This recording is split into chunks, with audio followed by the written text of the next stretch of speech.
Russia's Foreign Minister Sergei Lavrov says Moscow doesn't want war with Ukraine. And speaking to Russian radio stations in the past hour, he made positive comments about security proposals received from the United States in an attempt to head off a Russian invasion of Ukraine. The US has urged China to use its influence with Moscow.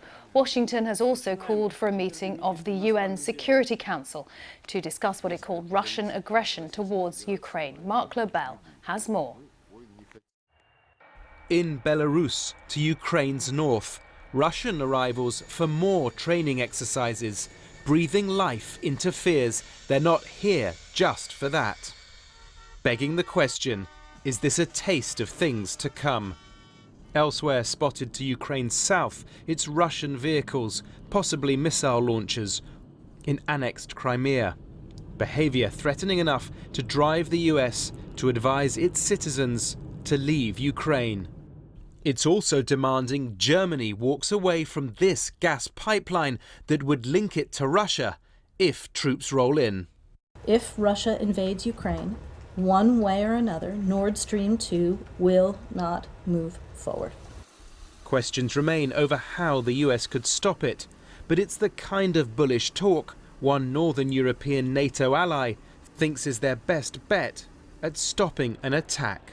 Putin understands and respects strength, and any sort of hesitancy is always viewed upon from Putin's side as weakness. So as we are speaking with Putin, we are also in the process of strengthening the NATO's position in the eastern flank. America's also threatening Russia with heavy sanctions and is urging China to get behind efforts to stop an invasion. But some believe China will take any gas Russia can't sell to Europe. China should be interested in a clash over Ukraine just because it would assure that Russia would remain China's ally almost, forever. Talks between Russia and the West have warmed over arms controls in Eastern Europe, though that's seen as a secondary issue by Russia, with diplomatic channels still open. As this threat of war drags on, it's leaving Ukrainians, like the rest of us, guessing. I'm even keeping a machine gun in the toilet now. It all depends on the big boss in Moscow, but it's making us distressed for ourselves, for our children and grandchildren. Further Western efforts to engage with Russia in the coming days from the French President Emmanuel Macron and at the UN Security Council may offer some answers as to what happens next. Mark Lobel, BBC News. Well, Sergei Lavrov, the Russian foreign minister, is still doing that question and answer session live with Russian radio stations. He keeps taking questions from various journalists who are talking to him remotely. Let's talk to our correspondent in Moscow, Caroline Davies. Caroline, talk us through the main threads of what he's been saying so far. Morning, Karen. So far we've heard from Minister Lavrov. The first thing he said was, we don't want war, which of course many people would view as quite an encouraging sign given what we've heard a lot of discussions about. But of course it's not that surprising coming from Russia at the moment, who have always insisted that they are not the aggressors. They want a diplomatic path forward and that in fact this is all coming from the West. So we heard a lot more language that continued along that side, talking about hysteria coming from the West as well. But there was also some positive notes too. So Mr. Lavrov described the American response as an exemplary document of diplomatic courtesy, but he was not quite so kind about the NATO document, which he suggested was full of NATO pride. So we still don't have an answer about exactly how Russia will respond to these responses. However, we did hear from Minister Lavrov that he is planning to meet with Secretary Blinken in the next few weeks. Caroline, we've also heard that the US has been urging China to get involved to try to use its influence with Moscow to sway the course of events, potentially. Have we heard anything from the Kremlin on that? Nothing as yet directly from the Kremlin about this response about China and Russia's relationship, of course, which is fairly amicable and has a huge amount of sort of trade negotiations between the two.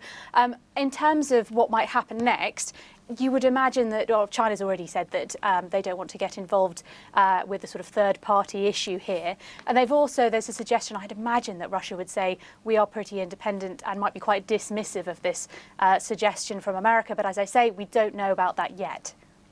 Now, we've seen very little of President Putin himself in recent weeks. We do know, though, he is talking to the French President Emmanuel Macron a little later. What do we expect from that, Caroline? Yes, so we know that President Macron wants to speak to President Putin and has said that he wants to raise these issues of what exactly are Putin's intentions in Ukraine. I think what's interesting with all of these talks is we've seen a lot of talks from Russia with individual countries as well as with NATO and with America. Now, some analysts have suggested that this is part of a Russian tactic of finding differences between different countries that are all allied to NATO, trying to create some sort of division within that body. However, that's why we've also had an awful lot of language from America and from NATO talking about unity and having that alliance and keeping that alliance strong as well. But the most important thing, of course, with all of this is that talks are continuing, and any talk between the President Putin and President Macron and any other of these leaders about peace and way forwards is seen as some form of hope.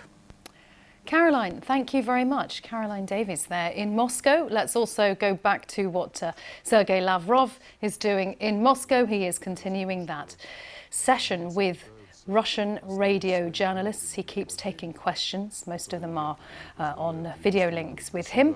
And he has said during the course of that those significant words that Russia does not want war with Ukraine, but it will not allow its interests to be ignored. Now, Marko Mikkelsen is the chair of the Estonian Parliament's Foreign Affairs Committee. He joined me a short while ago from Kiev, where he's been on a visit to Ukraine to learn about preparations for any potential invasion. First and foremost, we have to understand that Ukraine is at war already for 8 years. And this makes the Ukrainian leadership, but most importantly, their command lead, very calm, self-confident, and they are prepared for worst-case scenarios. And if they are not to face a worst-case scenario, there need to be, of course, diplomatic efforts continuing. The US Secretary of State promised that there would be serious diplomatic ways forward. What do you think those could possibly be for Russia?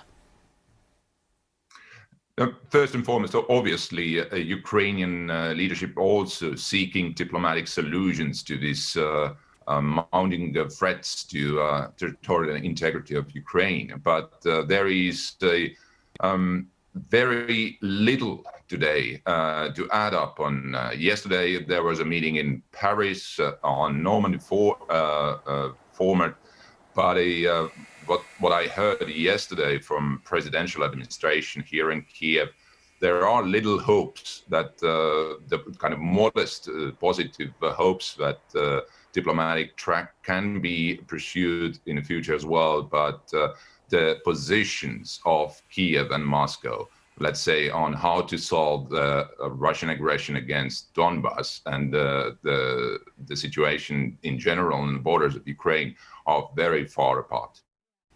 That's Marko Mikkelsen of the Estonian Parliament's Foreign Affairs Committee.